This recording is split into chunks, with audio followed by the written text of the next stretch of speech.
and then turning them into hyperlinks. And then like purchase price, et cetera, because, they'll just send you properties all the time. I mean, it's through text message, it's like, they'll use Redfin, they'll use Zillow, anything they can, a picture of a property they're driving by. So I was like, let me organize this. Put it in some kind of like drivable order where we're not like zigzagging. So I'm working on that like all day. I just finished it. It's incredible. Link. Hello. So, have you read the one thing? Yes. So this is your client at the time, and you need to find them a house. So that you were doing was the one thing. It took me longer than I wanted, but Yeah, I know that feeling.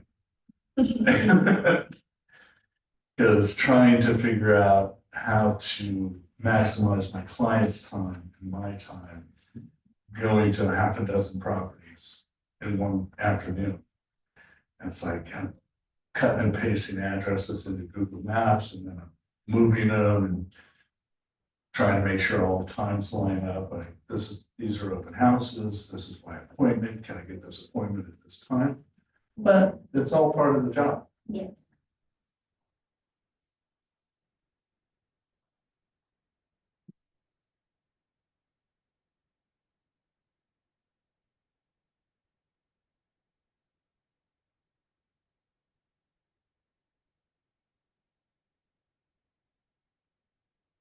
How's everyone doing? Maybe. So, How's it going, man? good, how are you? Good, good.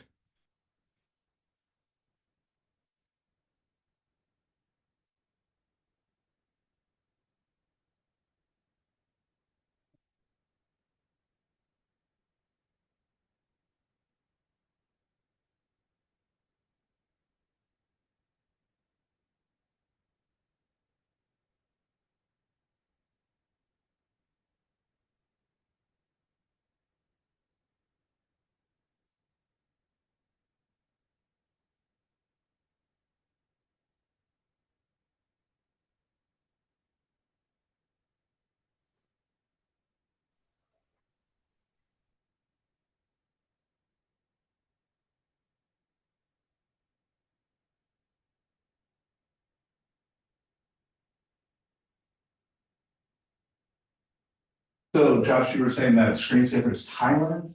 What's that? Okay. Is that true? That's just the one that pops up from Microsoft. Okay, So every time I turn on the computer, it's a different place. okay. Yeah, I should personalize mine. I just found out that, well, Apple TV, they used to have geographic screensavers. So like just pause something, eventually it goes to their scrolling screensaver. And for LA, it used to be downtown and Staples Center. Oh, And I love the nostalgia of that. But they changed it. And I have no idea how to use that technology.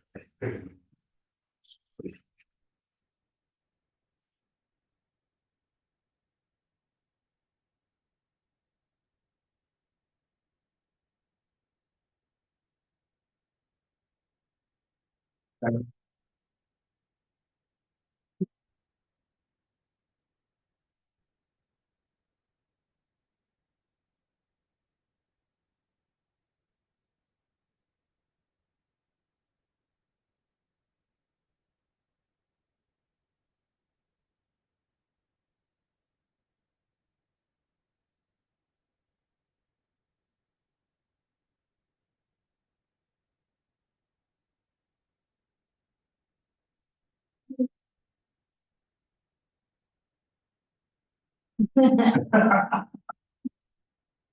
lot of that today. No. Thank you. So the inside joke on that reference to my shirt. I chose my favorite dress shirt today. And got to the office and they had a box of chocolate covered strawberries. So I picked one up and went into my office and was eating it and looking at my laptop. And I get up and I look down and I'm like, oh, man. It was, but as a good realtor, I was prepared. I had a shirt in my car. Good job.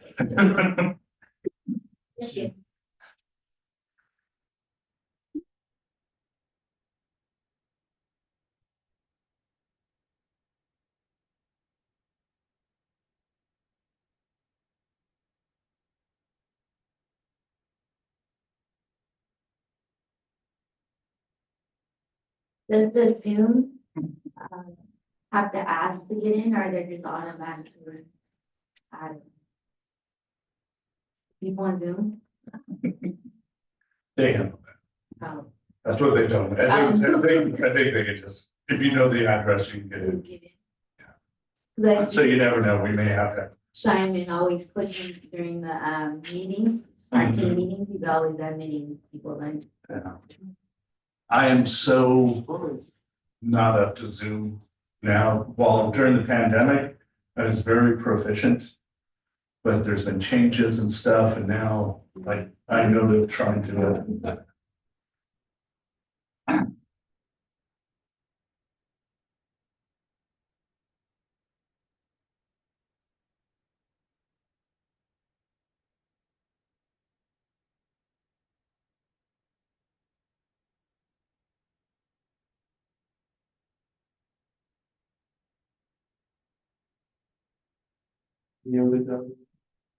I don't, she might have smelled, my kids have a hamster now. And we kind of have a dog, we do a lot of dog sitting, so it's kind of hard, so maybe that's why she might have smelled the dog.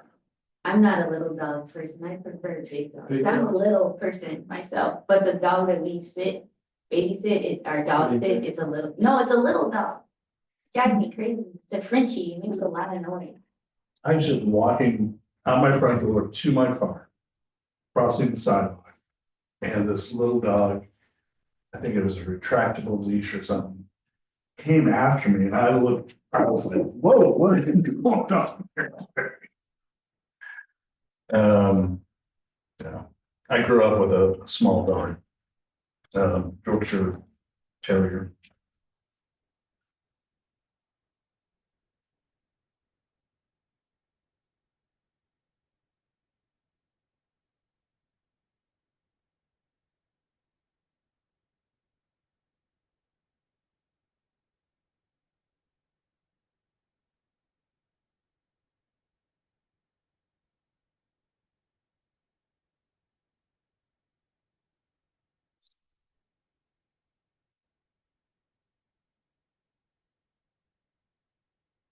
Hopefully they're getting it. So it's okay. All right, I'm gonna get started a little bit early. Welcome to anybody online. And welcome, thank you guys very much for being here in person. My name is Joe McMahon, and I have been in real estate approximately 8 years. I've been at this office close to 3. And, you know, it's a great business to be in. It can be very rewarding, both financially and personally. When you get to close on a deal and help somebody buy their first home, or help somebody that's in a financial bind sell their home and get the financing that they need to make that next stage. I got here, just to give you a little background, because obviously I've been in the professional marketplace for more than 8 years, as you can tell by the colors in my beard. I started out of college in trade publishing, in marketing, and then got into advertising sales and was doing a lot of smile and dial. So that kind of, and they gave me products that had never been tried before, and I kept showing up. And they're like, okay, we'll give you something good. So I did that for a number of years. got into the online publishing marketplace a few years too early. So they were taking trade publications online, and I'm doing the same thing, selling advertising on those. And you know, that tech boom, it was really exciting. So it was. Then I did some management training, which has really helped me in this role in terms of communication and listening skills. And also did a little bit of video production. Before I finally decided that the relationship type of sale is what I wanted to do. And that's what brought me to real estate. So that's kind of my background. So with that being said, and you guys, this is like the last section on lead generation, right? Yeah, so you're probably a little bit tired of it, but lead generation is the key to our financial future. Filling that pipeline, having people that are coming in that can move quickly, people that are going to take a year, 18 months even. We have to fill that pipeline, and we do that with lead generation.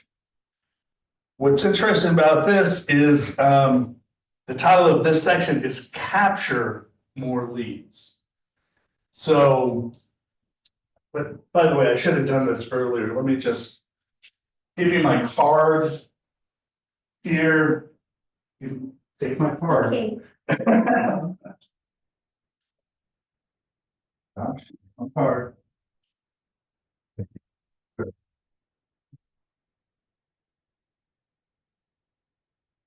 So you have my card.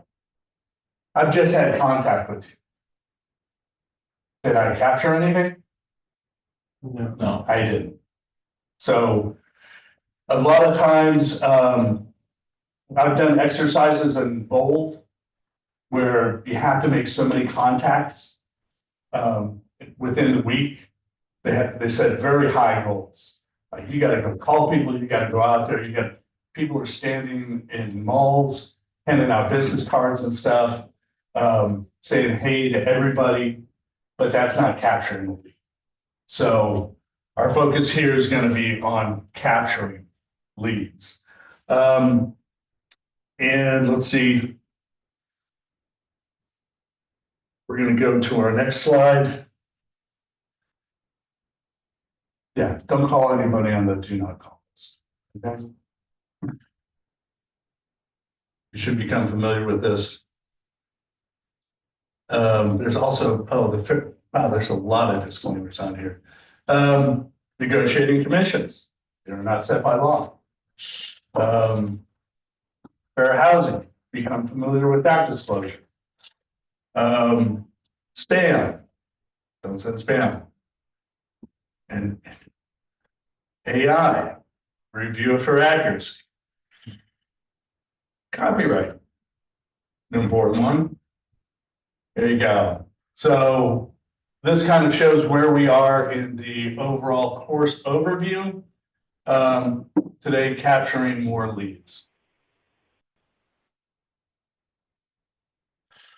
So we're going to talk about systems at work, prospecting versus marketing, a gold mine of referrals, more sources, capture every lead, recap and ahas, and daily success systems. There's a good quote from Gary Keller. You love people, but at the same time, you haven't yet learned to love hunting. And this kind of touches on something that in another part of my life has come up with a group of people where they're feeling kind of isolated, right?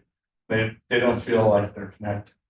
And, you know, professionally, we have an obligation to ourselves if we want a successful business to go out there and meet people. Same thing personally. You know, you need to have a community and meet new people and develop new relationships. to have a healthy balance in your life.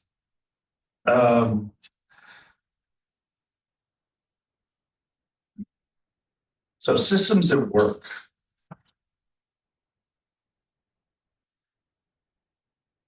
Um,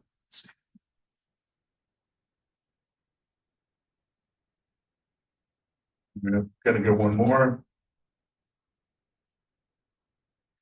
So this quote is something that kind of stuck with me when I first got into real estate.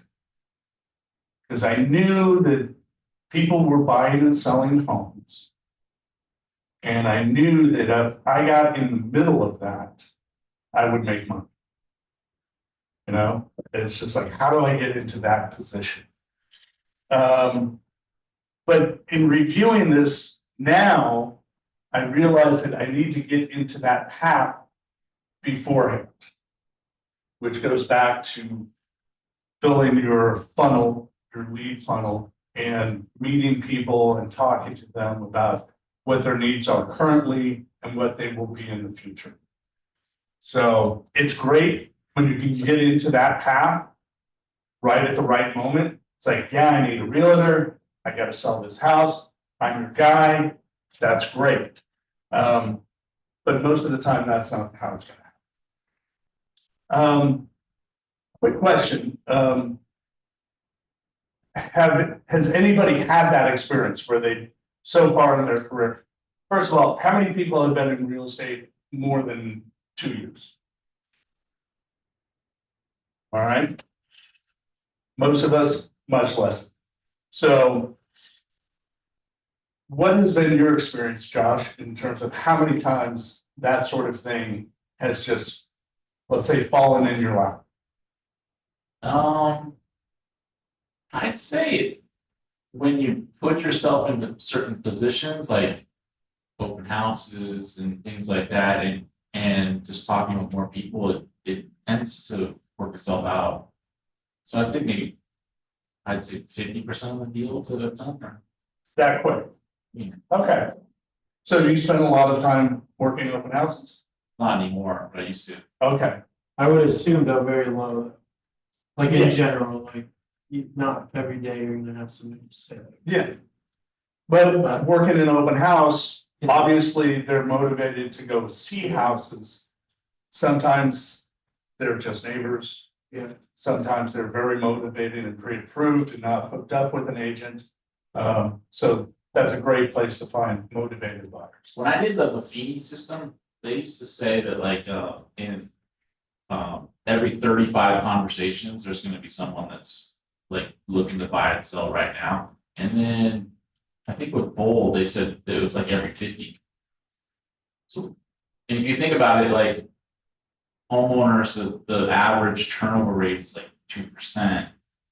So that means that kind of falls with that 50%, that 50 people. So every 50 people you talk to, you're talking to a buyer or seller that year.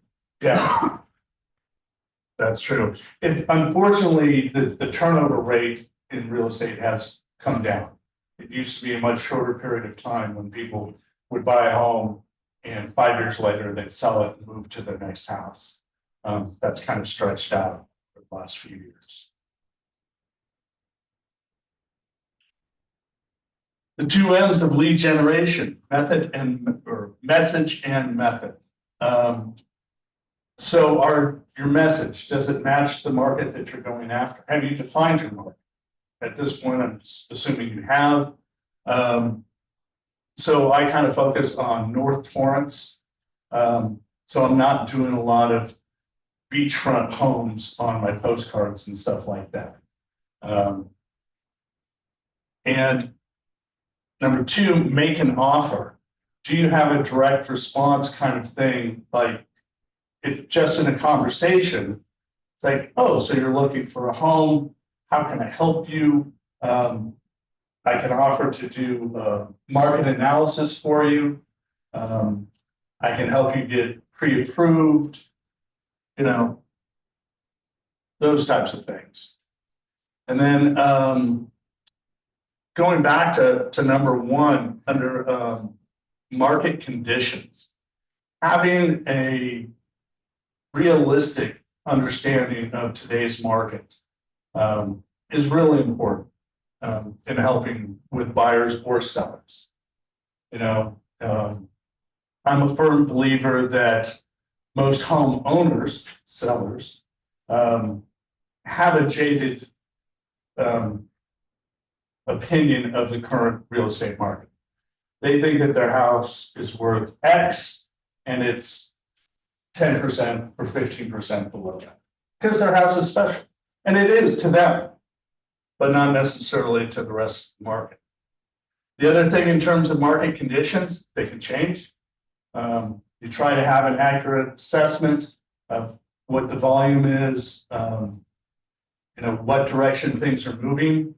This most recent transaction that I'm working on, I had done all the research and everything, and we went in and we got outbid, and this was in North Orange County. Spectacular. Like, we're going in above asking, and we're getting outbid by 15%. So, and sometimes that takes time to quickly assess and figure out. So those are some of the things. In terms of method, prospecting and marketing. So time blocking. This is something I'm still working on after all these years. But making sure that you set aside that time to prospect and market. What is that? How are you spending your time on the phone, dedicated to reviewing your marketing program, going out and meeting with people face to face, whether it's open houses, networking events, all of that. And under that is preparing, taking action, and maintaining. So continuing your programs. And in terms of maintaining, I will say this, one of the things that I came across recently was a reference to something that Gary Keller said. It's like, we should go out there and we should set up systems and programs, but we should also assess them after a certain amount of time. If you're not getting the return, then you have to reassess what you're doing and how that is helping your business.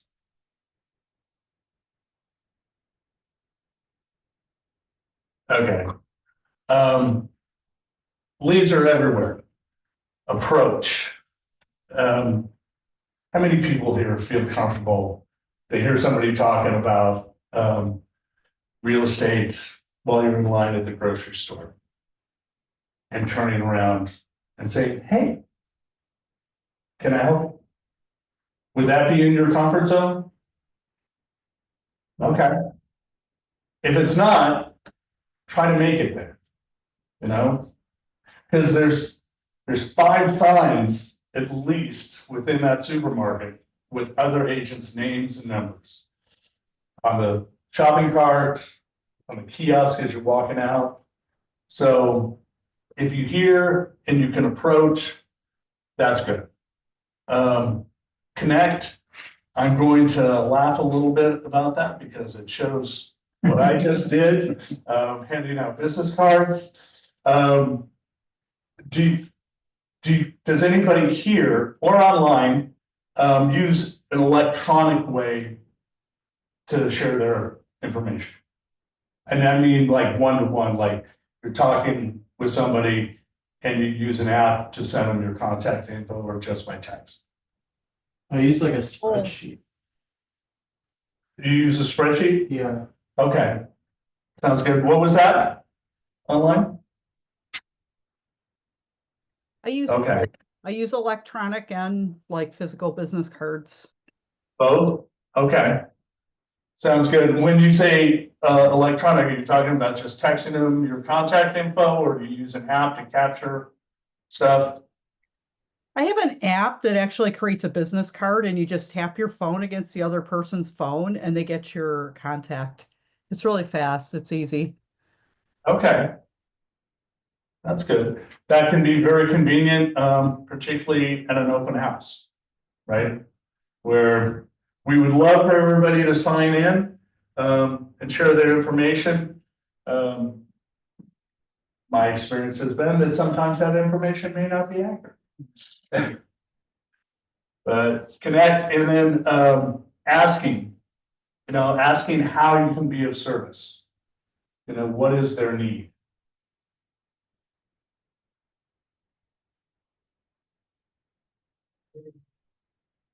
So this is the part for ahas.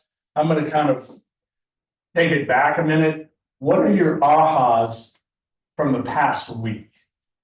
Either take a few minutes to kind of think about your past week, something that you learned, something that you were surprised by. So just take a minute to kind of think about that. And if you guys want to turn around and talk to each other here, you can do that. So. Or not. See, like for me is like one of my things I want to do is door knocking, and it's already started like where I live, pretty much the neighborhood. And somebody had told me, don't forget to go inside the bank that's like close to you guys, and don't forget to go to local places around there and introduce yourself, and you can promote them as well while you're door knocking, right? So and so restaurant has a deal going on, if you guys spend $50 or more, or whatever the case, right? But I was just thinking door knocking on actual home doors. I never thought of like, let me go inside that bank or inside that business. Yeah, the business aspect of it. And I pursued that when I first got into real estate, and knew a number of people that were in county lendings. So I went to them just to learn about the industry.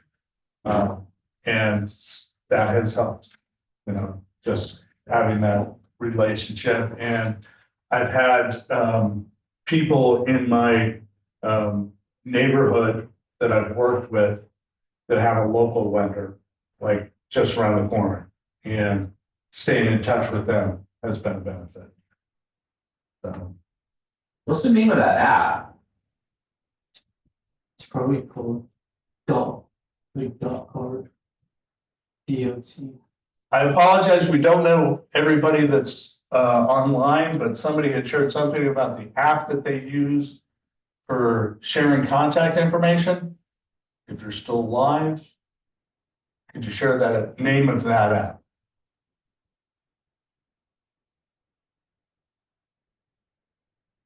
Okay, we'll see if we can get that. I know there's a number of them, and I can talk to a couple of people that use them to help you guys go with that. So you just started door knocking. Has anybody else tried something for the first time in the last week or two and had an aha about that? I don't have like an aha, but I used to kind of like look at people because I'd ask like really like, oh, like what do I do when you do this? Like questions I thought was like self, like you can answer yourself.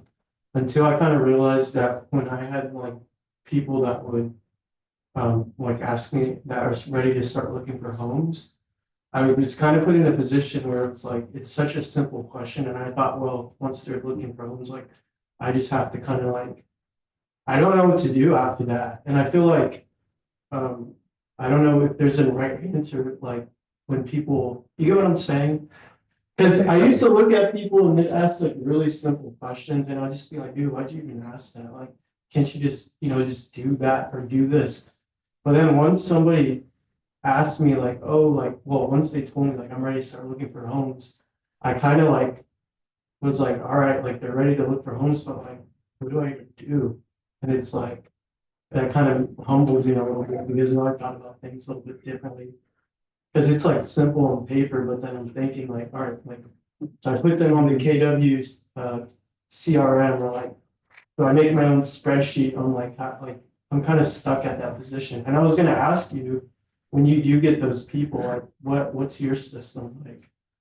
Well, I think the first thing I would make is that should validate your sense of value that you are offering to people. Yeah, They've been thinking about buying a home for the last 18 months, 2 years, whatever. And now they think that they're ready yeah, and they're like, what do I do next? And you need to be prepared to tell them what those steps are. yeah, You know, getting pre-approved, defining where they want to look. And sometimes that part can be very challenging because my last client like was looking all over the place. And I'm like, okay, we need to narrow this down. What's your price range? What do you really need?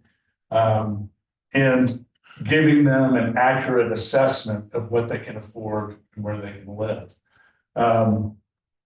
But yeah, you should have a step-by-step process. And there are new buyer informational programs that we have, brochures and stuff that kind of walk you through all of that. So I've got one in my office that I can give to you. I can share it online as well. But get familiar with that kind of stuff so that you can have that conversation and encourage them of the value that you have for them. One of the things that we did in bold was, what's your value statement? You know, have any of you guys kind of worked on something like that? What's your value statement? So mine is pretty canned, but this is it. As an accredited property valuation specialist and a certified negotiation expert, I can help you find the home and purchase it at the best price possible or sell your home at the highest price possible. It's a little bit canned, but it's an elevator speech. It gives me 2 points of value and it sets me apart, you know? So, and you can throw in, if you're a brand new agent, you don't have any particular accreditations, you work for one of the largest, most successful real estate brokerages in the country or world. And leverage that, because it is a tremendous value here to be able to walk around the office, because you're going to get questions and you're going to be like, I don't know, let me find out. I'll get an answer for you. And that's a valid response. You know, sometimes, because whether it's an easy question and it's just because you're brand new to the industry, or it's an extremely complicated question that has to do with property values and 1031 exchanges and stuff and trusts and those sort of things, you have the resources here through our office. And 8 years into this, I'm knocking on doors around here and asking people, have you ever had this experience? I had one just recently where it was on the sell side, the listing agent is also a lawyer and a fiduciary trust legal entity. And they had a lot of paperwork that was not on car forms. And I was like, okay, I've never seen this before, many years. So I had to go around the office and say, is this real? Can we really do this? And we're going to close tomorrow. So go ahead. Can I add my 2 cents? Sure. To this? So when you hear somebody talking about real estate and you approach them and you identify them as a lead, you always got to be kind of considering where you are in the sales process. So the next step is to capture the lead information, like you're saying. So like the thing to do is to like get the conversation going in a direction where you could give them an offer of something. So like say they're looking to buy homes in Torrance, and you're just like, well, you know what? I have a great list of homes that are off the market. I can email that to you, and then you capture their lead. Now, if you're like at an open house or something, those people are a little further along in the sales process. So then you gotta think like that, so like, what's the next step in the sales process of an open house week? It's setting an appointment, so. That's how you. You know, you make your offer and you structure the conversation. Yeah, what point are they at and what is going to add value for them at that point in the process? Yeah, Whether it's, I've just decided I'm gonna start looking at homes, or I've already actively gone to an open house. I've already gotten pre-approved, now I just need somebody to represent me and to get me the best deal and the best house possible. I always had a lot of success with, I have a bunch of off-market properties, or I have a list of properties that aren't on the market yet. Like the secret list that always helps, because they already have access to like Zillow and Redfin and stuff like that. Yeah, and the coming soons and that sort of thing, and that, again, that part is knowing other agents and what they're working on. If you have buyers that you're actively working for, talking to other agents, do you have anything coming? Because that's our biggest challenge right now, is there's not enough inventory. Right? There's just not enough. So. Enough ahas. Prospecting versus marketing. Lead generation is a contact sport with simple rules. Means making contact with people through prospecting and marketing. From Gary Keller in Shift. So, how many contacts should we be making a day? 15.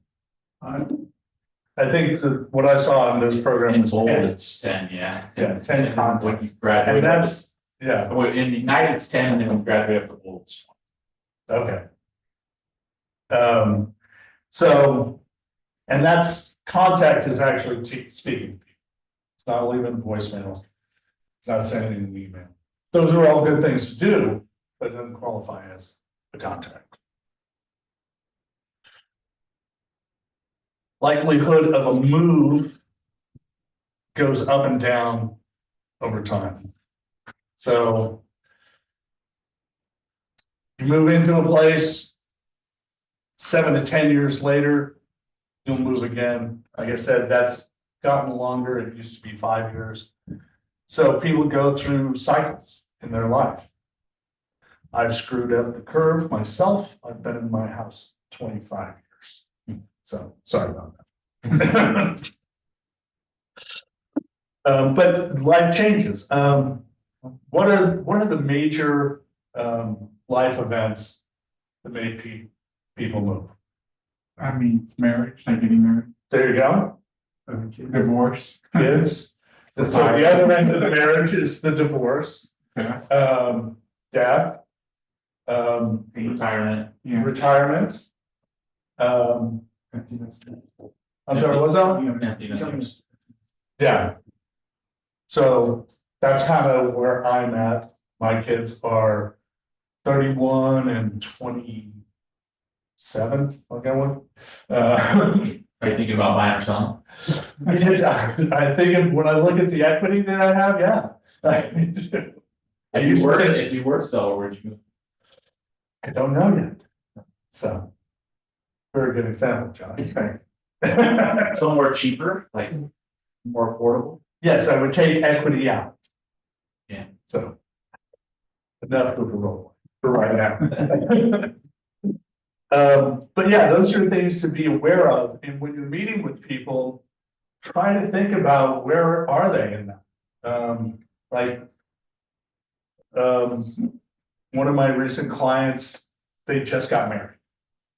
And they're buying a house and they're totally focused on how good are the schools in this neighborhood, that sort of thing. And I tried to appreciate that and everything, but at the same time, I was thinking, okay, if you don't have kids yet, you're gonna have, if you had kids like in the next 9 months, Yeah.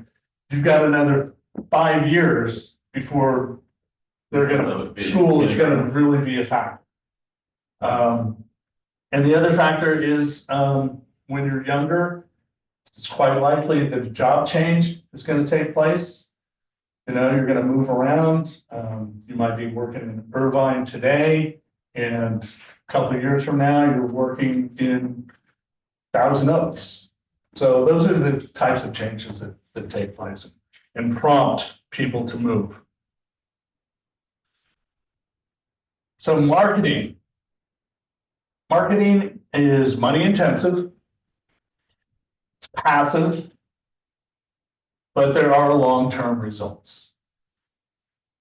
You know, like I said, all I got the other day, you've been sending me these postcards for the last few years.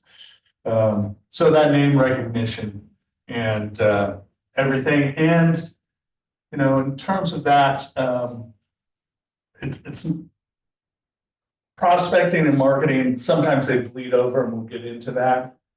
But you know, if you're doing open houses, if you've defined your farm and are working open houses specifically in that area, then you're going to get some facial recognition and name recognition from other agents, from neighbors, that sort of thing. And that's really fine. Are you sending postcards to a farm area? Yes, How long have you been doing that? I've been doing it probably 5 years. How many homes? It's about 400. I mean, it's pretty tight, How often do you send the postcard? once a month. So, and it does work. I think, How long did it take for it to bear fruit? actually, surprisingly, it didn't take that long. Like Really? the first year that I did it, I got direct response on 2 deals. What's the content of the postcard? Right now, it's property valuation. When I first started, it was just, are you considering selling your home? And I reached people that were at that point. So Is it the same every month or is it different? I changed the design of it every month. It's the same message though. Yeah, it's the same. Essentially, sometimes it's a individual property valuation that they can do online. Other times it's the steps to buying or selling a home. So there's preset things that I have that I'm offering to them. And they go to a website.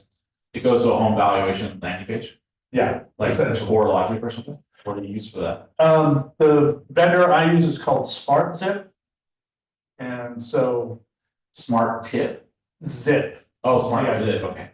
And so in the area that I'm looking at, I'm going after, based on the algorithms, the top 20%. Of the Wow. most likely to sell. How many do you send out a month? 400, 400 a month. yeah. Can I So- add something, please? Yes, please, speak up. Oh, thank you. I've been sending out postcards to my farm because I kind of, I established a farm of about, it's about 350 people.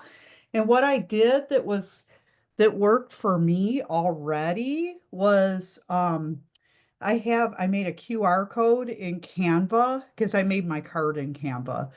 And then the QR code goes to my KW, my little website. So any kind of any kind of any kind of contact, they could just scan that little QR code and it goes right to my KW little website and they get right on my contact page.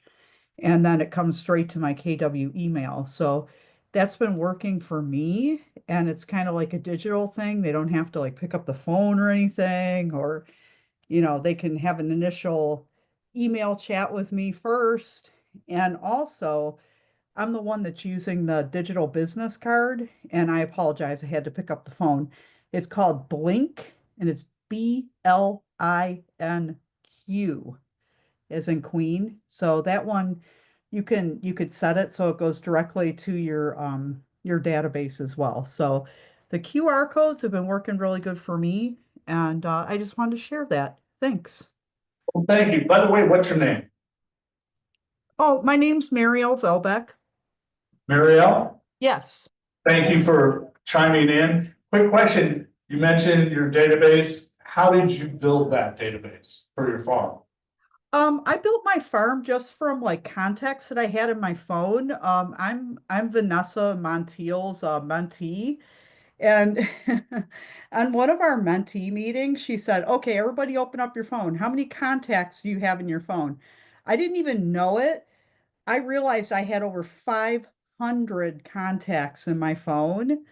And she said, okay, well, your next job is to put them all in command. So, and then send them all a postcard. So that's exactly what I would assume that everybody else in her Thursday evening little class that we have for the mentees. But that's how I found these. And I also have a background in sales, and I also used some of my some of my previous sales contacts that I had from, my former life. So, but go in your phone, you'd be shocked how many contacts you have in there. Yeah, that's very good information there and advice. I'll just share that one of my first marketing efforts was when I first got into real estate. I told my wife, I said, I need our Christmas card mailing list. And that was my first database. And, it's interesting because I've used that on different things. I also periodically do another marketing program. It's a magazine. And my next door neighbor, who's on my Christmas mailing list, she gets that. And I was just walking past her house the other day, and she and her son and daughter-in-law are standing out there, and we started talking. And she's like, oh man, he has the greatest magazine and everything. So I don't have anything to do with that magazine other than my pictures on the cover. I decide which ads I use to promote myself on the inside covers and the back cover. But it's amazing how these types of things, when you already have a little bit of a relationship with somebody, and especially if you've had, going back to professional relationships, if you've worked with people and have a good reputation, then that's going to get you a lot further along. In terms of rather than just a cold inquiry. But the QR codes are almost essential at this point in terms of a direct response vehicle. People are not typing out website addresses, that sort of thing. So back to the prospecting, it is time intensive. If you're going out to meet with people in person through networking, events, seminars, that sort of thing. It is proactive, you have to get up and get out there, but there can be immediate results, like the open house situation, where you have people that are motivated, they know they want a house, and you're there to meet them in that process. What about, somebody mentioned door knocking? I think you mentioned door knocking. Has anybody else tried that? Okay. Anybody know somebody that's been successful at that? Jay Tran. Okay, there you go. I have another friend of mine that he started like a year after me, and he was much more focused on door knocking. And he was working in, if you know, Hawthorne, the Weisburn School District, he knocked on every door. And that's how he built his business. So there's no doubt that it can be successful. It can be, it is time intensive. Would he door knock the same farm area, or did he door knock Yeah. just around listings, or what was the strategy? His strategy was to just cover that whole, he set out. Just that. Yeah. I don't know that he didn't adjust it based on open houses that he was doing or something, circle prospecting in a sense, but his goal was to knock on every door in that area. And I have experience with door knocking, and it is time intensive. You can have conversations. it's really, my challenge has been, okay, I'm gonna talk to this person, they're really not interested in selling, but they're willing to talk to me. And maybe I can get to know them and their neighbors and get something in my pipeline as a result of that. The other thing that somebody once shared with me, because there's homes in a lot of different conditions when you're door knocking. And a lot of times I would walk up to the door and I'm knocking on it. I'm like, I don't answer. I don't open to it might be it. And somebody said to me, they said, embrace the squalor. It's like, those people are much more likely to need to move, to have to move. And, you know, there's some validity to that. And it's like learning not to be judgmental. I'm still working. So embrace this one.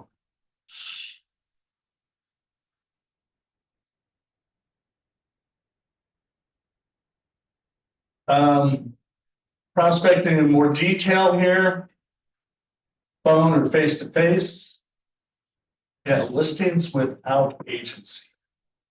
So for sale by owners and expired listings. Has anybody had any experience with either of those so far? Yeah, I started this one during the whole call. Okay. And you? I had a lady that had an expired listing and I I kind of know her personally, but I asked her because she's not interested in listing it right now. But I told her like, you know, like, can I do an open house for you? But unfortunately, I would get fined if I held that open house, right? No. Because she gave me permission to do open houses for her, even though her house was off the market. And she Yeah. wasn't listed, but I was sitting in here one day and they were going over the fines. And it was like, if you don't have anything signed or anything, like you're not. The seller. You probably, So then I kind of like cut it off. I didn't cut it off, but I kind of told her like, hey, I don't want to risk my brokers. Like she wants you to have an open house. Well, She I doesn't wanna sell. yeah, she just wants like, which I don't even mind posting open houses. Well, what would be yeah. Well, going to your point of whether or not you would be fined, there's probably a requirement for you to have some Yeah, I need sort of something signed. representation agreement. And you can check with Simon on. Why would you need a representation agreement if it's not for sale? And she gave me, she gave me Well, permission. Just talk to Simon, find That's- out, there might be a. Well, you have a good point. My point being that if it should become for sale, and you're right, his question is first, why would you do it if it's not really for sale? Like, what are you gonna say during the open house? Yeah. Well, I mean, she's open to selling it if there's a buyer. Does that make sense? Like, she's open. She doesn't wanna put it on the She MLS. doesn't wanna put it on. The But Yeah. Yeah. if she says, she's okay if I bring a buyer, she's willing to pay the commission. Okay, so that sounds like she's. But she doesn't wanna put it on the market. Why? I don't know, man, I reached out to her too, and since I'm a new student, I even kind of brought up like. You're a professional, you're not a Oh, student. no, okay, I didn't mention that, no, but what I said was that like, you know, obviously. Like I have a coach or like mentor, but Yeah. you're basically getting 2 agents for 1 commission, and I kind of try to leverage that. But she's not biting on it, so I'm gonna have to. Okay, so she's expressed an interest in selling. Why does she wanna sell? Well, she has that second home, it's her second home, and she just wants to sell it, she bought it like during COVID. She So, just wants to sell it, so like, it's just a hassle for I her? didn't, She rent it out? truly, I didn't find out like true motivation, I know when it was on the market listed by the agent, I went over there and I told her like kind of a story, like. How you doing, like I'm in real estate, like can I look at your home, and she let me, even though that really isn't allowed, but. This was before it expired. This is when it was listed with a different agent. Yeah. Okay, Yeah, that's why, I didn't know that though, but I did that, but anyway, yeah, that's my. Yeah, I think because this Josh's point is that we always need to kind of drill down. The motivation. Yeah, to find their motivation. What is their situation and what is their motivation?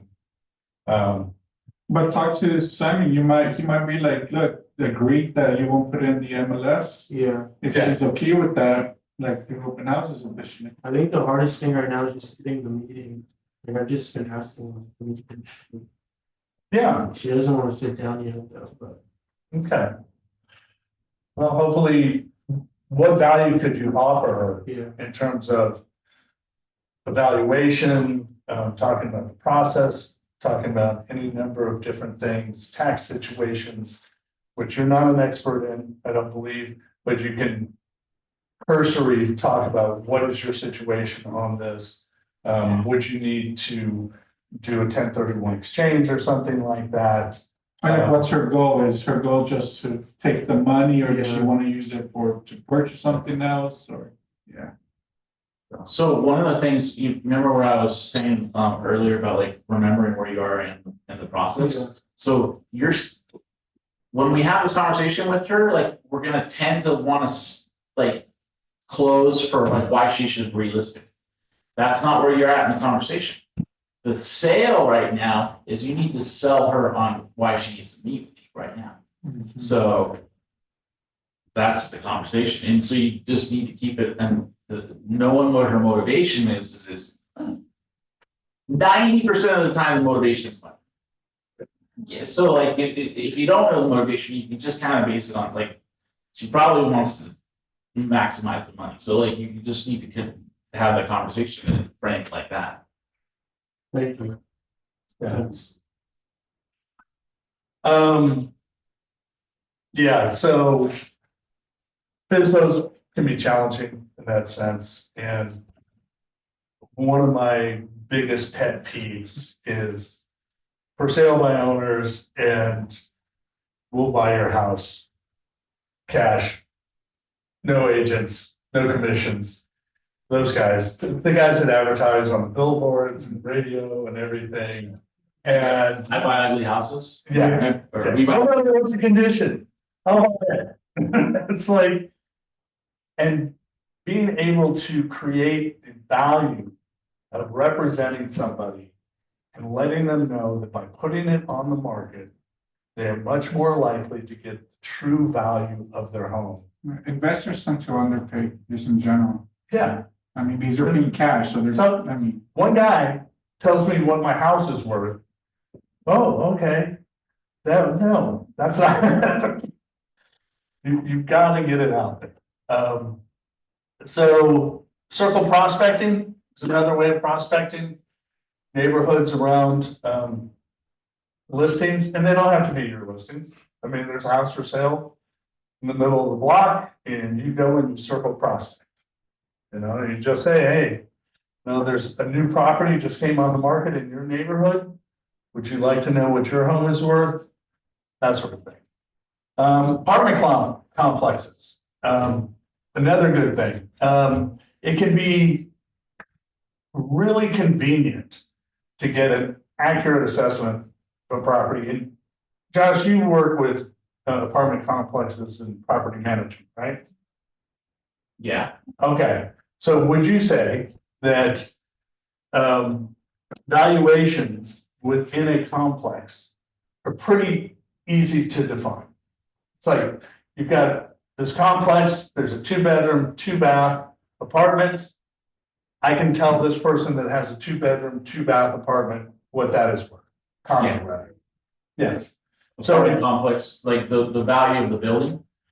Well, to condos. condos, I think is what I'm thinking of, but apartment complexes, if you're doing commercial, that's a different thing. So it's just easy to, probably easier, Really? because you don't have to base it on comps, you base it off of what the rental. Okay, Not always, though, you also gotta do it like square footage, and like investors look at that too. yeah, It's like price per square footage. so, the recently sold, I kind of mentioned, a new property came on the market. This is just the reverse of that. those are very, they can be very effective in terms of generating interest, whether it's your listing or not. And the recently listed properties. Community outreach. Yeah. So I'm very much, I want people to be a part of the community. I want you to go out there and participate. Whether it's church or your favorite charity, or whether it's the PTA, whether it's a local business group like the Manhattan Beach Chamber of Commerce or the Torrance Chamber of Commerce, whether it's Rotary, whatever it is, I think we should all be involved in our community to a certain extent. When you do that, your motivation, and this is Joe McMahon preaching to you guys on how to do this, it's not necessarily, I'm not speaking for KW. You should do it because that's what you want to do. And the function of those organizations is what you want to support. Through that work, you will create relationships. And, you know, I don't want people, nobody wants people going out there and like joining up on things. It's like, so you're gonna sell your house? You're gonna sell your house? And as you're handing out sandwiches to the homeless. But being active in your community is going to do a lot of things. There are some agents that do like paper shredding events for their neighborhood. You know, whatever it may be, community outreach can be a great way of prospecting. We touched a little bit on key relationships. Corporations, you talked about essentially door knocking for businesses. Yeah. Builders. This is something that is much higher on my radar now because of the lack of inventory. So you've got the large scale commercial builders. That's where a good percentage of new listing inventory is coming from.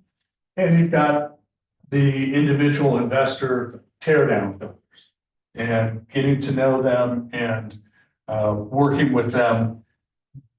You might be able to find their next tear down. You know, and I've got a couple of properties that fall into that category right now that I'm looking to get under contract to list. And those are the guys that are going to buy it. You know, it's challenging to price because you have to consider the tear down costs. Third party data company. I don't know what that means. Like Zillow. Okay, maybe. Those are expensive. Yeah, it's all expensive. It is. They're pretty saturated. People, the price has gone up significantly. My personal experience is that large teams buy the majority of that, at least in the areas that I'm working in. So it became cost prohibitive. But they're still making money. But they have a way to spread it out. Number 5, investors. So getting calls, I get how many texts a day from investors? Do you know anybody that's looking to sell and all that? And you know, there's a lot of them out there, and if you can talk to somebody that is doing business and that you can develop a relationship with, that's a good way to go. You know, they can move quickly.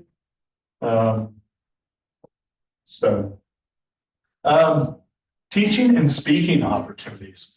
I know none of us, well, I don't like to think of myself as a teacher. I consider myself a facilitator when I do this kind of stuff or when I've done management training. But you do have market knowledge, you do have industry knowledge, so you can speak to certain topics.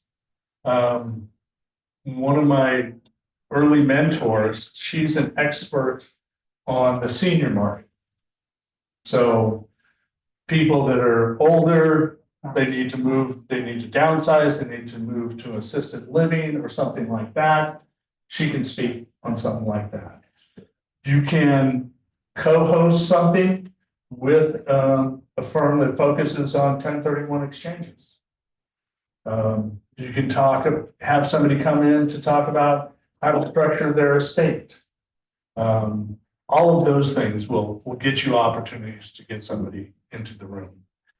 And you may or may not have to buy them all too. Because I think we've all gotten the postcards say, hey, we're going to be hosting this free dinner. But you can do it other ways.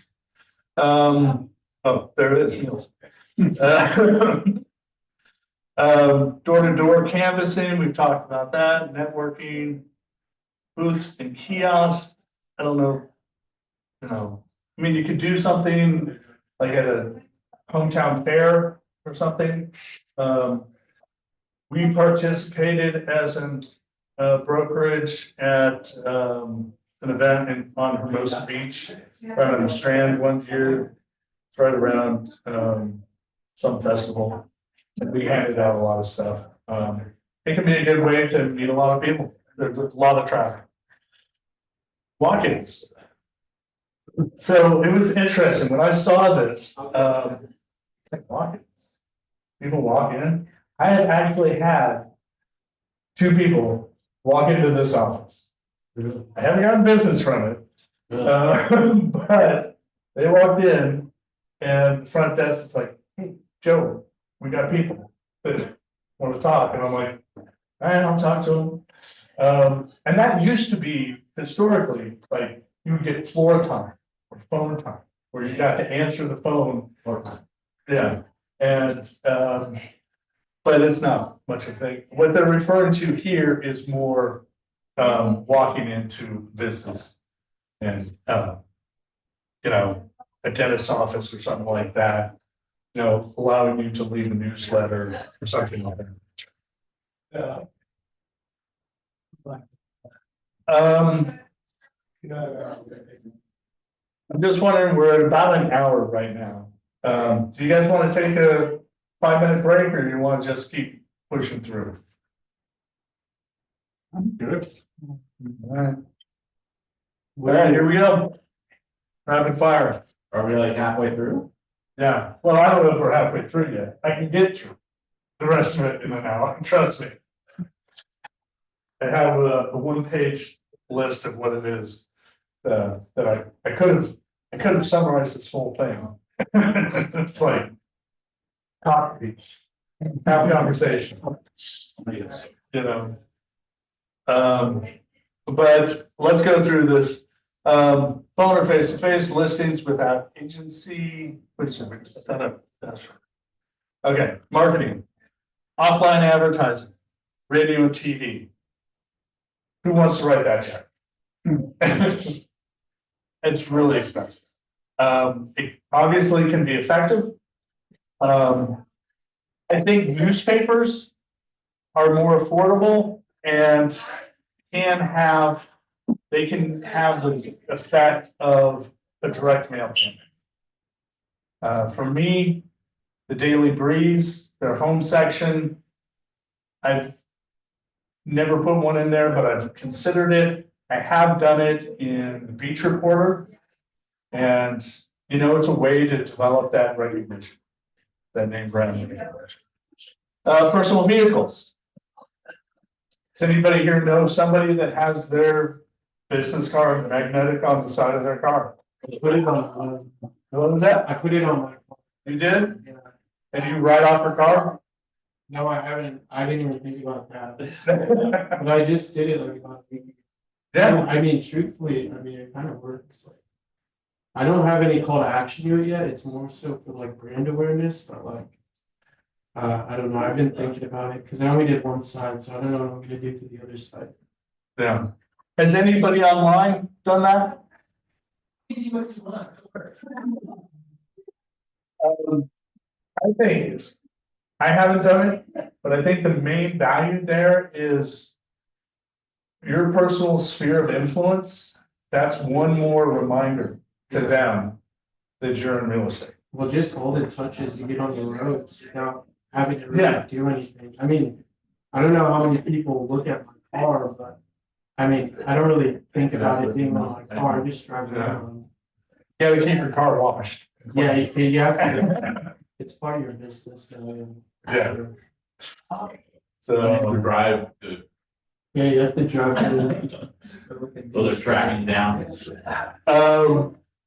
so bus stop benches. Again, I think the cost on that may be a little high. Magazines, more affordable. Like I said, I do a quarterly magazine to my. It's a very small, highly targeted thing. Billboards. What is this? Number 8, what is that? Yeah. There's a couple of us that are old enough to remember what those are, the yellow pages. This is like from the MRA book, they didn't, I don't think they updated it, Yeah, you know, from 20 years ago. yeah. Grocery carts, I see them all the time. Moving vans, I haven't really seen the advertising on the side of those, but I have seen. A realtor that started a moving company. So they like started packaging the whole thing, and that's how they got their name out. Well, you see those, the moving vans, it's you know, hire me, you get to use this van to move. Yeah, That's like a program, and you can also get those finance. It's Okay. National Strawberry Day. People. so I hate to say this, people online, but you don't get it. See, these are the perks of showing up in person. So it's National Strawberry Day. And we are going to take a moment, if we can share these. I will not be scooping everybody, so. Whoever wants a scoop, grab a scoop. Very hot today. Second. Thank you. You're welcome. There's strawberries and cookies. You guys go for it. Josh? I did get pre-approval to interrupt Joe's meeting. I'm sorry. Oh. David, you wanna? Actually, Yeah. Sorry, I was just waiting. okay. Oh, did you want? I will be conducting the rest of this training session with a mouthful of strawberry ice cream.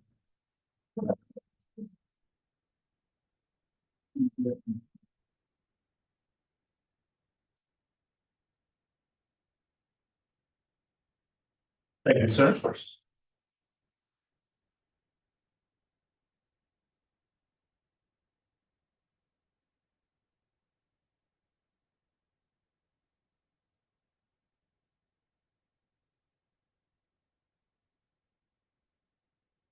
David, you want ice cream?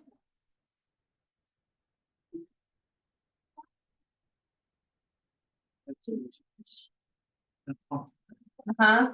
There's cookies and strawberries too. Joe, you gotta close that window.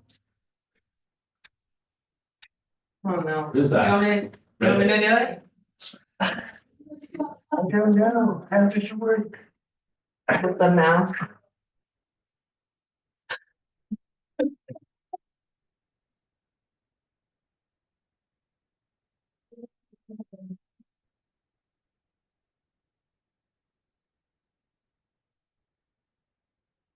Welcome, Emilius.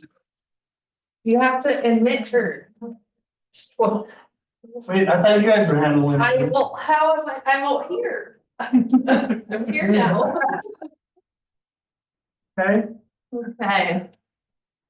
Everybody got their treats? we have. Thank you. Okay. So much. You guys All right, are welcome to welcome. anybody that just joined. So we talked about offline advertising a little bit. And Oh. now we'll move on to online advertising. pay-per-click advertising, search engine optimization, social media, and portals. This is probably going to be one of, if not the biggest source of prospecting and lead generation. And Fred is your guy on this. I mean, he knows a million different ways to do it at a very low cost. Between Google Business, all types of different content creation, that sort of thing. And personally, I use for my social media, I use something called Keeping Current Matters. For a very low cost, they create content that I can share on my social media. And it's industry specific to real estate. I need to work more on my personal stuff in terms of like, hey, this is Joe. Because that really makes a difference.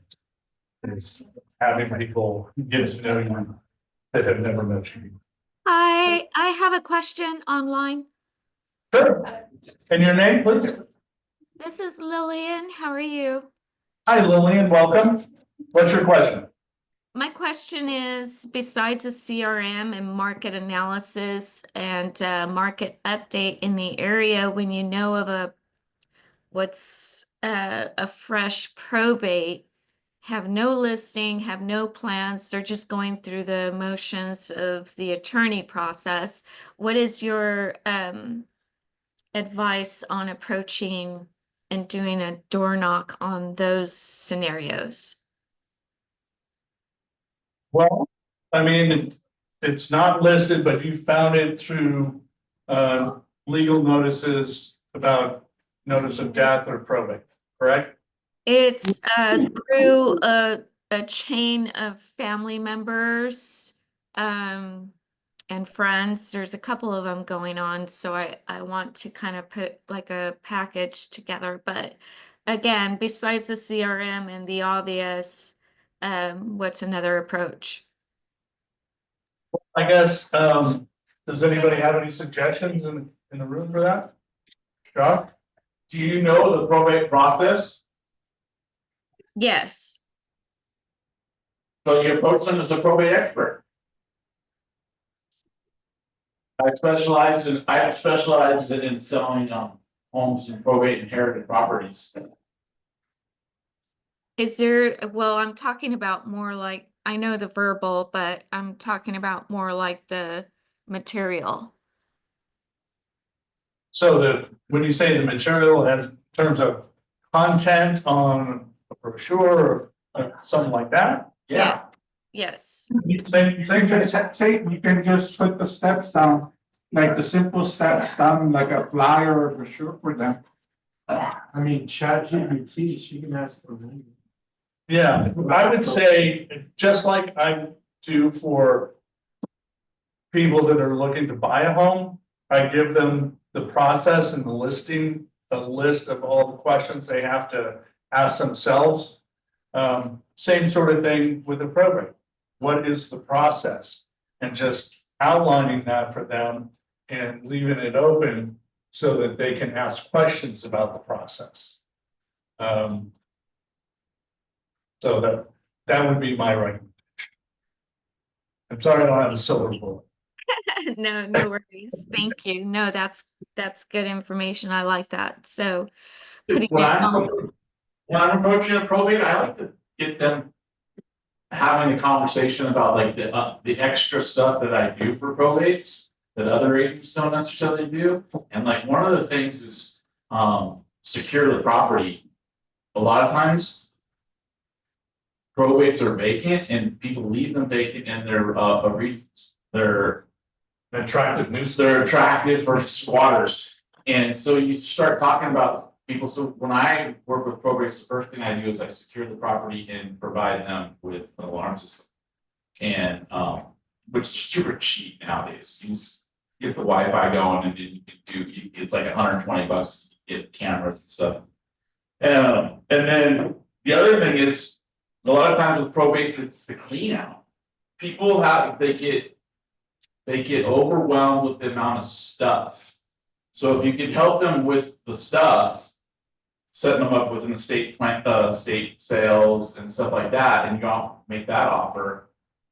That's a good way to get into. That's a very good point, because that is the overwhelming aspect of it. If you have a house full of stuff from 2 generations or something. And I think going back to what we talked about earlier, the segment of the market that's like, well, I don't want to deal with all that, so I'm just going to take whatever offer this person give me without putting a house on the market. So I think that's very much appropriate for estate sales and probates, to provide whatever additional service you can. Another additional service that's good for probate is bridge loans. If you can help them with a resource for a lot of people that are inheriting property are cash poor. So they can't afford to do the clean out and get the property up. There's a lot of different services and stuff that we can provide them. Yeah, concierge services, you mean, where Well, there are lenders that do bridge loans. There's like iBuyer programs that will do fix up for you and you split the profit. I mean, there's just but there's no out of pocket right. upfront. Exactly. After the close of escrow. So those are some good suggestions on how to take advantage of that. Very good ones. Thank you. Where were we? Portals, broadcast and content creation. Yeah, it's PR, public relations, can be a labor intensive thing. But if you can send stuff out to local media and become a local expert so that you're doing informational stuff on the radio or TV news or something like that, that's a huge step. Live social media, you can host talk sessions on social media. And blogs, another cost-effective way to put out information. And in fact, going back to the last question, you could do a blog post focused on probate, and then you can use that over and over again. We talked about postcard campaigns a little bit, special event cards, so you can promote community events. A lot of people do like concerts in the park. What's the summer schedule for that? Because I love to go and make it maybe 2 or 3 times during the summer, but it catches my attention and I look at it. Just sold, just listed cards, the quarterly market updates. This next one, number 5, promotional items or swag. And one thing that, so what's your perception of when you read promotional items and swag? What do you think of? I was at an event recently and a friend of mine, she's a realtor, and she gave out pens with her information on. Okay, Mugs, pens. yeah, Keychains. keychains, yeah. Calendars, Calendars, yes. Yeah.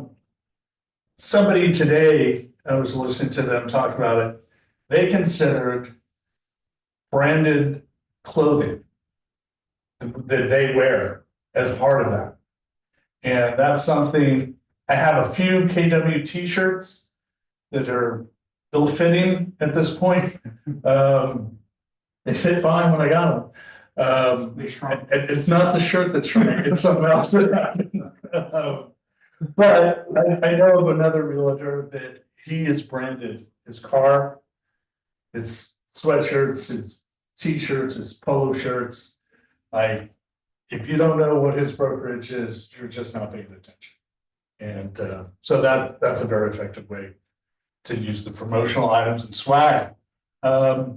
again, with the public relations and press, sending out news releases, it's a little time intensive to write that type of stuff, although with AI now, you can probably do it pretty quickly. Advice columns. I know a friend of mine who's an attorney, and he does the legal advice column for the Daily Breeze. And so you never know, you can reach out to those different resources and say, hey, would you be interested if I could help you out with this? And the traditional paid sponsorship. I personally have sponsored community events and high school sports. So, particularly if you know your farm really well, and it's a tight little thing, it's like, go Spartans, North Torrance. It can help you build some brand name recognition. So this kind of prospecting and marketing combined, farming, geographic, demographic. Talked a little bit about the demographic in terms of maybe focusing on seniors or focusing on first-time home buyers. The events, open houses, seminars, contests, and client appreciation events. Networking, your sphere, your past clients. And I know this is something that many of you are fairly new to the industry and stuff, so you don't have that many past clients. But focus on them as you get them. Stay in contact with them. You'll be amazed at what that can do for you. It's nice to get calls from people. I got one day before yesterday. I'm like, oh, I haven't talked to him in apparently 4 years. And I should have been in touch with him. I should have been. But now he's looking to do an investment property. Let's see. Allied resources. So I guess I'm thinking that means like vendors associated with this. It's always good to be well known amongst title people, escrow companies, whatever type of services, lenders, and other agents. When you're as a listing agent, when I'm looking at 2 offers of the same, essentially the same offer,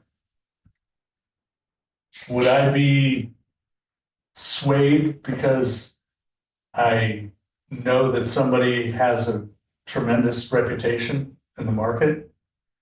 If they're of equal value, and I have a higher level of confidence that they're going to get this deal closed and drag it across the finish line. Really, yeah.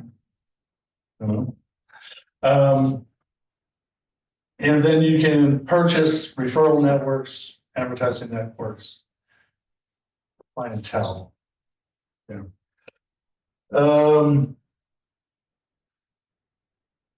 So in terms of marketing, is there anything or prospecting that you've heard in the past hour that was a revelation? Yes. Well, I had a question. Sure. You mentioned being an expert negotiator.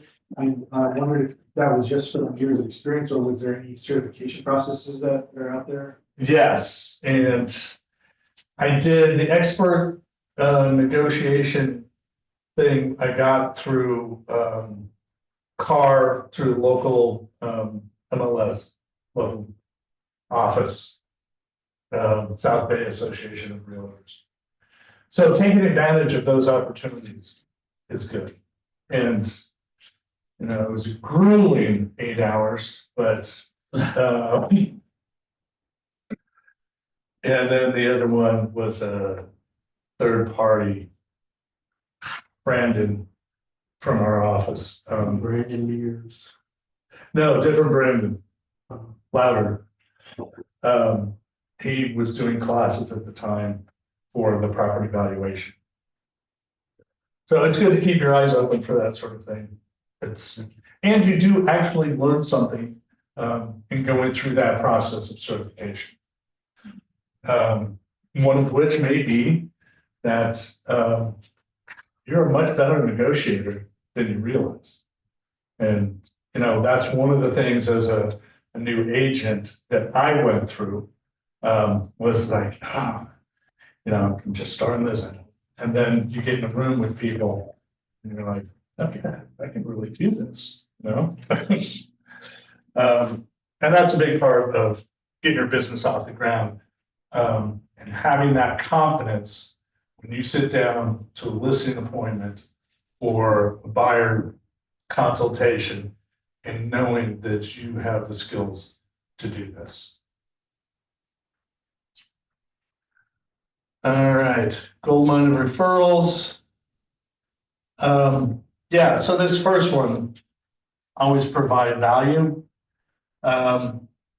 Just do a good job. You know, that's the thing is focusing on the quality of the service that you're providing.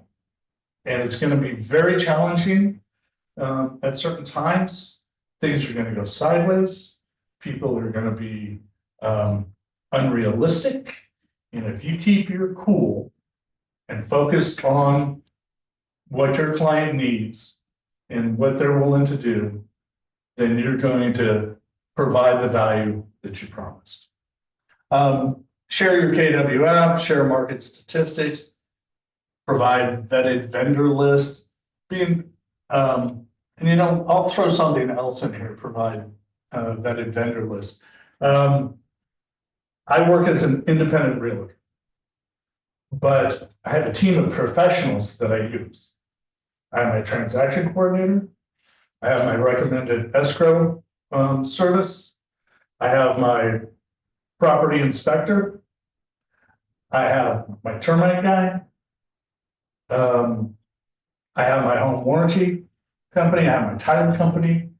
I have all these people that are going to be working together with me for my client. So I think that's really important, an important value that you can offer when you're working with the client. Ask for referrals. You know, also I've put under there ask for testimonials. That is one of the weak parts of my marketing game. Is, you know, people are very appreciative and stuff, and I don't ask for enough referrals or ask for enough testimonials. And always express your appreciation with a handwritten note.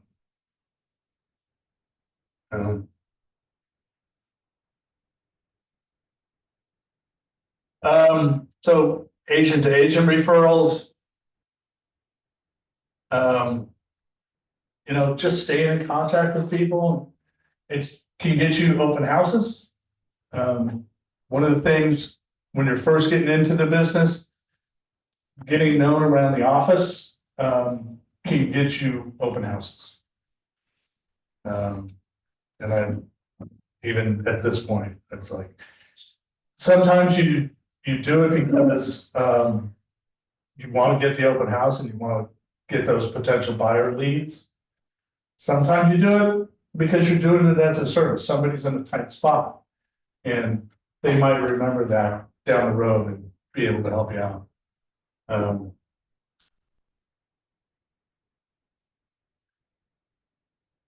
Referral network, you can set that up. You can, if you've got people in other cities that you want to connect with so that you're their local referral person. You can connect with people in other areas. So one area that I'm looking to do this with is like parts of Arizona. So people in California, if they sell their house, most likely they're leaving. As Josh asked me earlier, where would you be moving to? So I have to look at the different places where they're most likely to move to and reach out to agents in those areas. Whether it be Idaho, Arizona, New Mexico, And worldwide. I have no experience with worldwide referrals, but. they- Omer, I don't know if he's still online, Omer, Yes. but yeah, he comes, Turkey, is it Omer? Yeah, that's Uh, correct. Yeah, that's correct. He was a real estate agent in Turkey, he moved out here recently. Oh, yeah, okay. So in Turkey, you were a real estate agent. Were you with Keller Williams there? Yeah, first I was with Remax and then I was with Keller Williams. Okay. Well, we won't mention that other brokerage, but so what are your thoughts on this? In terms of, did you ever receive international referrals while you were in Turkey? Or have you here, or do you expect to? So I've actually had the chance, yes, I've had the chance to get like two referrals from the US actually. By the way, I apologize for the background noise. I'm in a cafe. Sounds great. Yeah. So it actually works. That's what I wanted to say. And even when I wanted to come to the US, because of my connection with Keller Williams, it actually helped me like move faster. There you go, yeah. You know, something else to mention along this conversation is, that's pretty cool, Command, is in Command, you can, it maps like, showing you where people are moving from each city. Based on like this, The most popular destination for people. yeah, so you can look at like, okay, like, these are the cities that people are moving from to LA, and these are the cities where people are moving from LA to whatever. People are moving there? It's what you would expect. Yeah. Like Texas, Yeah. Arizona. Okay. That brings up a good point. I'll just take a little bit of a left turn here, because we'll get to it a little bit later, but how many people are actively using Command? Starting to? Okay, because there's a lot of value in Command. I've taken the training on it, and I haven't yet made the switch. I'm still using another CRM. What are you using? I'm using Market Leader. Um, So they do, it's a lot of the same functions, but I also get, paid Get for a some website. leads. Yeah, get a website. Yeah.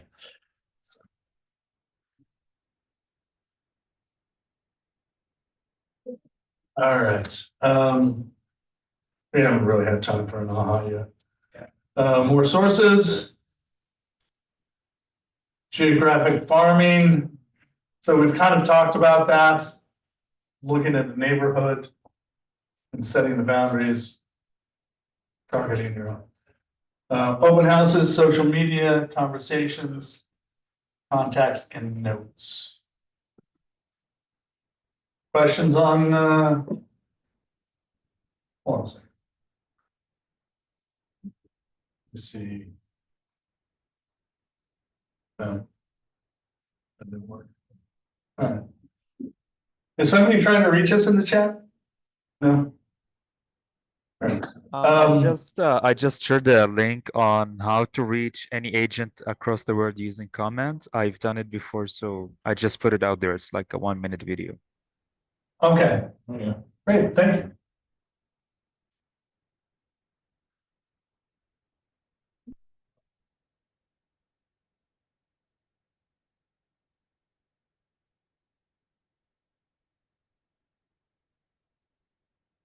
Events and seminars, we talked a little bit about that, sending their. These are everywhere, grocery store, coffee shop, repair shop, hair salon, dentist office, wherever you go. And on this, I'll just encourage you to be ready. And to have the confidence in whether it's an elevator speech or your local market statistics, you know, being able to share information, because people are always gonna ask you, as they find out that you're in real estate. And they're gonna be like, wow, so how's the market? Yeah, so you're already, I hate that question. Oh, yeah. What's the best And then time to I- buy? I asked them, like, what do you wanna know about real estate? Like, you wanna know about the market, the interest rate, like. It's so broad sometimes, like people ask like, oh, how's real estate? I'm like, well, what do you wanna know? Like, there's so many things to. Like, what exactly do you wanna know? It is. It's like, I scratch my head sometimes, but you're not alone. But it's an opportunity. yeah, it is. Josh? So how is real estate? Like, you should be ready for that, not that. Yeah, every time you tell somebody, so the answer that I learned, that I struggled with all the different scripts and stuff for this, but the one that, and I've tried a bunch of different. The one that I find is the best is what were you thinking of buying or something? And then they'll be, well, I'm not really thinking of anything right now, but we own our home and stuff and whatnot. And so, you know what? I have a great, this goes to the capture the lead part. I have a great program that sends every month. It sends you a neighborhood report on the values of what's going on in the neighborhood, and this is all through command. Mhm. And then you get their email. and stuff. Yeah, and that's the question that I would ask is, That's a good question to ask, are you buying or something? because it depends, right? Because Yeah. So sometimes, when you say that to them, they go, oh, you can get turned into a lead right there, because they'll be like, well, you own our home for 20 years, but I've been thinking about maybe investing or just gets the conversation going.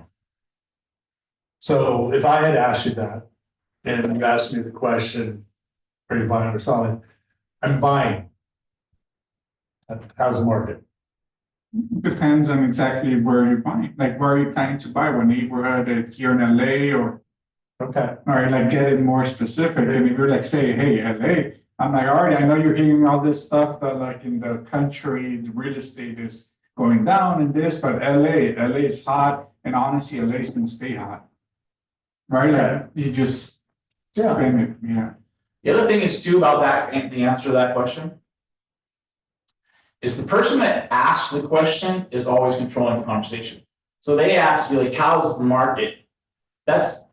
You're thinking about that's really not the question that they're really thinking about. That's just a polite way of them wanting to start a conversation about real estate. So that's why you just spin, I didn't answer the question like how the market is. I asked you, well, were you thinking about buying or selling? And then they start to think about, they have to stop for a second and think about, well, I own my home, so, or whatever, it's how it usually goes. okay. Yeah, I used to have conversations, and right now, I'm very comfortable, obviously, with my market knowledge and stuff, and I can tell people how things are moving. Within the areas that I'm knowledgeable. You asked me about Palm Desert. I don't know, but I know generally speaking, in Southern California, things are going up and we don't see that changing anytime soon. The thing about when people ask you about how's the market, and you want to answer that question based on your situation. So I actually have an example of why you don't want to do this, because I was talking to my cousin at my 50th birthday, right? And she asked me, how's the market? And I know the market, and I started spouting off statistics and stuff like that. Basically that inventory was tight and all this stuff. And she goes, well, you know what? We're trying to sell my son's house in Big Bear, and there are a ton of listings, and the thing's not selling, like the exact opposite of what I just told her, because I didn't know shit about Big Bear. But going back to your thing, you could have spent it with okay, well, what isn't working, right? Like your thing of asking a question and getting her to So open up. So anyway, So I ended up kind of sticking my foot in my mouth. And then so then I was thinking, well, that doesn't sound right, like why, so I looked up Big Bear and sure enough, I go on there and there's like, ton of listings, like I was like, what the fuck's going on? And I had to do a little bit of research for people agents that were familiar with Big Bear. And they're like, yeah, there's this because of the insurance thing. Yeah. And then the overselling during for people that wanted to do Airbnbs. Yeah, that's the thing, the insurance, So it's anyway, killing the investors right now. And the people that thought that they could work remotely from Big Bear. yeah. Then now they're like, oh, I have to go to the office. Well, he got a killer, like it's an awesome cabin, like for 3 bedroom. It's beautiful. Like it's got an awesome view. He got it for like 300 and something, ridiculous amount, like 3 or 4 years ago. And now he's trying to sell it, and he's like, this is not moving. Yeah. Yeah, that's, so know your market Mhm. and know what market they're interested in. So feedback. You can use the QR code to input the information about our market center. This teacher sucks. Yeah. Put that in there. You can put that in there. I'll free up Where did you find this? 2 hours of my time next Where did you month. find this guy? All right, so I'm gonna wrap it up here. Before we get to this stuff, was there anything that you were hoping to hear about today that we haven't discussed in terms of lead generation? Is there anything else that you do that you've had success with that we didn't mention? No, it was, I think we were pretty comprehensive on this presentation, and I think we may have beaten a dead horse at some point. Actually, for door knocking, I've been asking around, experienced people, and I've been getting different answers, like how often should let's say I knock on this specific door today. Some people have said, well, my goal is every 3 months, start over, right? Like kind of start. But I've had 1 month, I've heard 2 months, I've heard 3 months. So I don't want to do it to the point where they're like I get it, right? Yeah. Type of thing. But I don't want to be too out there where they forget about me too. So I've been trying to find because based on how much time to let it go will kind of dictate how many houses I hit. So if it's 1 month, right, it'll probably be a tighter group of homes that I hit. And if it's 3 months, right, it probably is going to be a way larger area. They won't remember you in 3 months. So 3 months is 2 months. It's too much, It's 1 month to the statistic is that they have to see you and hear your name 3 times. Right? And there's a great book called How to Sell Real Estate by Danielle Kennedy. Mhm. And she talks all about her door knocking strategy. And there's also a book, How to List and Sell Real Estate by Tom Hopkins. And he has a similar a whole discussion about this topic about door knocking, because that's how he made his. But you want to start small, hit them 3 times, and then grow it. Build on top of it. So start like 1 month Yeah. type of thing, just hitting, okay. Yeah. And then grow it if Because- necessary. How many of those doors are gonna open? Yeah. So each month, you're gonna be getting different people. Hopefully some of the same people, that are willing to open. And are you using an app? What do you mean, store? Yeah, so there's door knocking apps. So like, I want to say Fidelity or one of the title companies has a door knocking app. So like it'll tell you basically before you knock on that door, like, who is this, a absentee owner? Is it, someone who lives there? They'll give you their names, and then you can knock on the door, and then when you leave, then you just you look, or like you make notes on like who we talked to or what have you, and Yeah, it's not, I would say it's like invaluable. That's pretty. Yeah, I think Matt gave one with Fidelity National as an offer that. Yeah, it's the Fidelity that has it, yeah, I think I wouldn't be surprised if Orange Coast Title has similar thing. I'll look into that, appreciate that. Well, the thing is too, is like. I've always thought before I got into real estate, I thought like the door knocking was the way to go. I don't have the guts to do it, but you know, just because but anyway. Like one of the awesome things about door knocking is that you're getting to know the neighborhood. And like you're knocking on the 3-bedroom, 2-bath that hasn't been remodeled, and you're looking and you're seeing you're looking at things that come on the market, you're knowing the values, become the expert in that, and that's you can't really beat that. And I live there, so you go to the store, and I'm just thinking like it'll be nice where people will be like, hey, it's the guy knocking on my door. If you're working the neighborhood that you live in, that's cool. I mean, I can't even think of a better way to do it. That's the goal. Because then you can do. So what Tom Hopkins used to do is he used to do like big events.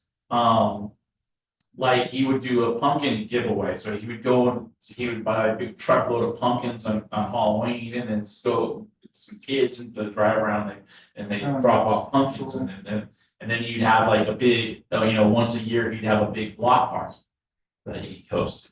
So it's The like pumpkin thing is cool because St. Pedro, like I said, I live in San Pedro, and it tends to be very like small town, small mom and pop. Is Halloween a big event for you guys? Yeah, well, we even have like a farm that like does the pumpkins and stuff. So you just made me think about like I can purchase few pumpkins for the homes that I'm gonna be door knocking, and just be like, hey, I'm not trying to sell you anything, just here's a pumpkin for Halloween or whatever. I'm married to a very generous woman who attaches my business card to like 150 candy bars every year for Halloween. That's cool. And little kids are getting my business card, and they're like, what is this? And I'm like, give it to your parents. And the parents like, what bad idea. So yeah, That's different. It's cool. That's a nice part. Yeah. if I was working my neighborhood, the main thing I would do would be do a newsletter. Like a neighborhood newsletter with information and articles that are like particular, like become like the neighborhood gossip, get all the stuff, the news, and then put it into a newsletter. And then when you're door knocking, you're dropping that. yeah. All right, so just to finish up with this last couple slides here. KW Cares, you can use the QR code. Our mission: together we empower, support, and uplift our KW family during times of hardship due to sudden emergencies like we have just experienced here in Southern California.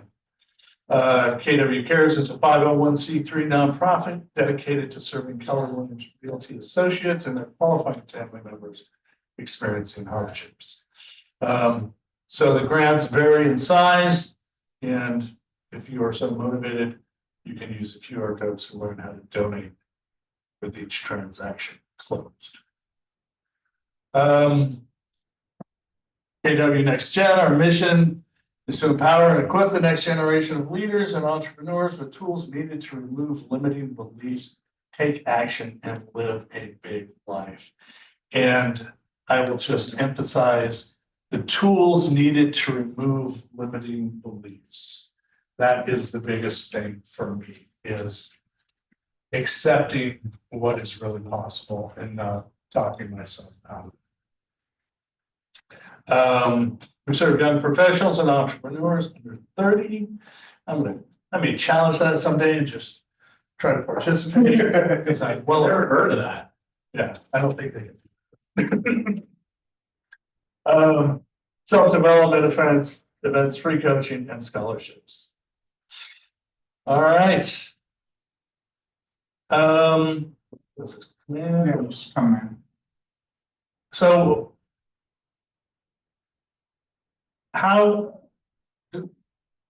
your daily plan thing go? Like, are you guys all bought in on that your daily success plan. I think is what the title of it is, Daily successes. daily successes. The talk to 10 people type thing, or no? Yeah, and tracking. Mhm.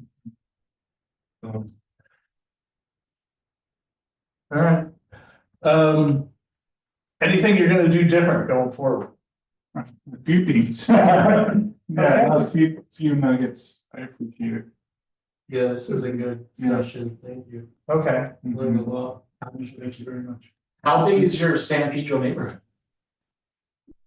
I'm thinking of making it smaller just because, okay, my goal now is gonna be, 1 month, hit all those homes again, 1 month. Is there an agent that dominates San Pedro?